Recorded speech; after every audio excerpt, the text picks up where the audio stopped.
I can just tech up and not worry too much about Mulisks attacking at home, and that will be really good, really handy, and I can just pick up the Mulisks as normal. So here they are. I'm just trying to stem up and click on one marine. That's not going to happen. Okay, he's got lots of sunken colonies down, but they're very spread out, and he's even got an overlord out in the field, which I can take out if I want to.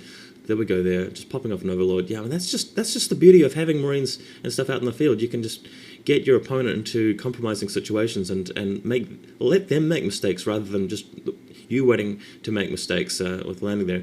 I'm expecting his Mulisks to attack me right now, and here he is. He's attacking my turrets, and that's perfect for me because what I can do is just attack his sunken colonies, knowing that his Mulisks are not really in the vicinity. And not all of the sunken colonies can hit me. I'm actually only being hit by 2 colonies right now. So those marines should be able to take care of them, no trouble at all. And I'm expecting him, yeah, he's got Zerglings charging in right now. But if I can just take out that second sunken colony, I can wipe out the Zerglings and head into that patch, which isn't covered by sunken colonies. And he has moved his Mulisks back, which is actually quite good for me because they're not attacking my turrets.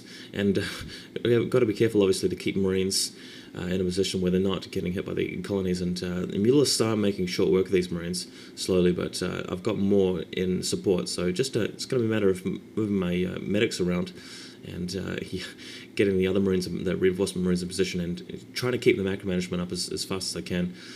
Obviously, trying to multitask, it's quite difficult, but I'm doing my best. And yeah, I mean, again, I can just see exactly when he's gone for lurkers. I can move right into position and really hurt him. And I'm getting my starport up now, finally. It's a bit late, but I mean, it's totally worth it just to get into a pressuring position like this. And here's his eggs being formed now. He's got Zerglings sweeping in, but they're not going to be enough to take out these marines. And when those lurkers pop up, I should actually have enough marines. And the positioning of it's really crucial because they're in a surrounded position. Yeah, I just managed to take them out.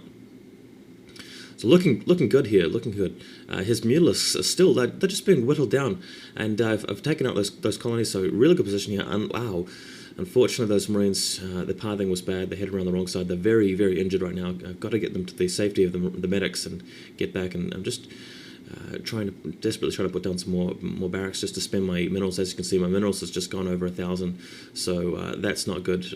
Obviously, in TVZ it's quite hard to do that and keep multitasking up. And yeah, it's just great when he throws forces at you piecemeal when the Zerg does, and you can just pop them off with a marine force. And it's because the Zerg's so desperate to get rid of your force here, they're just keen to throw units. I think the better way to defend against them, of course, would just be to build up a large army and just wait for a while and then charge and just do it cleanly. And just trying to find that lurker. Just going to attack that lurker now, and running out of marines. Managed to kill it though, so I'm out of marines. The medics are going to have to swing back, but I've got reinforcements coming in, so that's great. And hopefully I can continue the pressure. Meanwhile, I'm going to, because he thinks that I'm just going to be all in attacking, I'm going to expand at the top left, and hopefully that should go unnoticed for a while, since I've got the pressure on him and not on me. Oh, yeah, so I'm really happy with the way this is turning out. Just a nice scan down there, because as expected, he's going for that third gas. It's really crucial for this, for his build.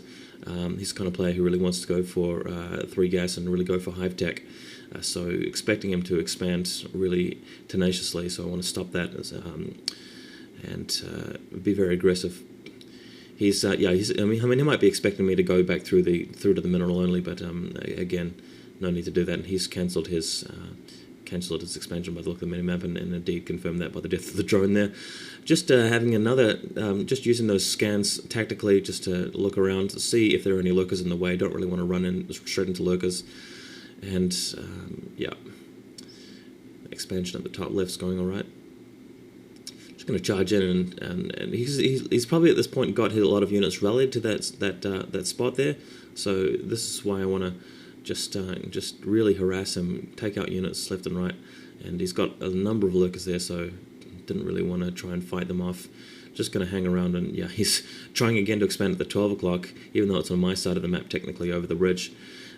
Yeah, that's what I really want to do. Just got to stop expansions from popping up in this sort of TVZ situation before they get started, and that way you can delay his third gas so long. And because he's got lurkers, it's really going to delay any ultralists and defilers for quite a while, because he's had to spend his 2 gas income on lurkers and Mulisks and that's really going to delay his hive tech and allow me to just pull ahead in terms of technology and army size. But he has got a lot of locus here, so I really don't want to engage them at this point. So just rushing my units away, want to get those tanks in position, and I'll siege them up. So hopefully he doesn't chase too far in, but if he does, then I've got the tanks to try and support me. And he's not started moving, so I'm just unsieging them. I've got my barracks. I put my 5th and 6th barracks down in really awkward positions. As you can see, I was just desperate to put them down somewhere, trying to play the game very quickly.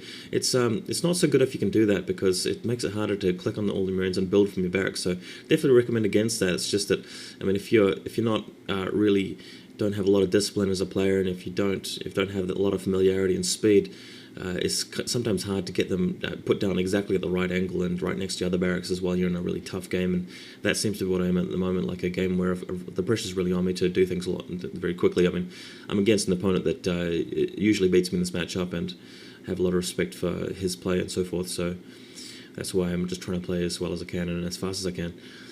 And getting the tanks to shell the locust. By the way, I did manage to get some SCVs up to the top, and just making sure he's not expanding down the 6 o'clock as well. He's going again for the bottom right, as he should. I mean, that's what you want to do.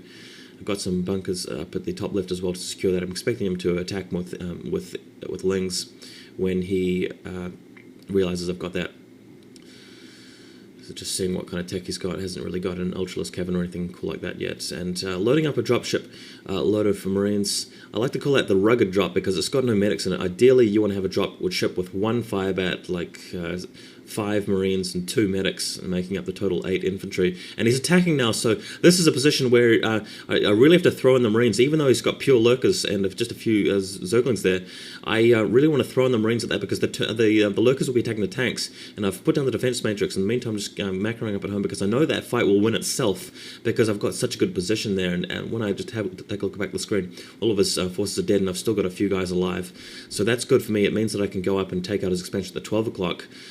Quite comfortably now that I've dealt with that force, or the bottom right. And yeah, my rugged drop is doing really well. They're taking out that hatchery. The Marines aren't going to survive long because they've got no medic support, but I mean, they don't need to survive very long. They just need to kill the hatchery, and that's all. So yeah, he's really desperately trying to expand here. I think him trying to go for that 12 o'clock again would have been a mistake. I think he should have gone for the 6 o'clock instead, because the 12 o'clock is really too close to my side of the turf. And well, you might have noticed that I queued up like 5 science vessels there, but it doesn't really matter too much. I mean, if you're at my level play, you've really just got to desperately spend as much as you can just to try and stay in the game in terms of macro, because I'm just not quite quick enough to get everything else done.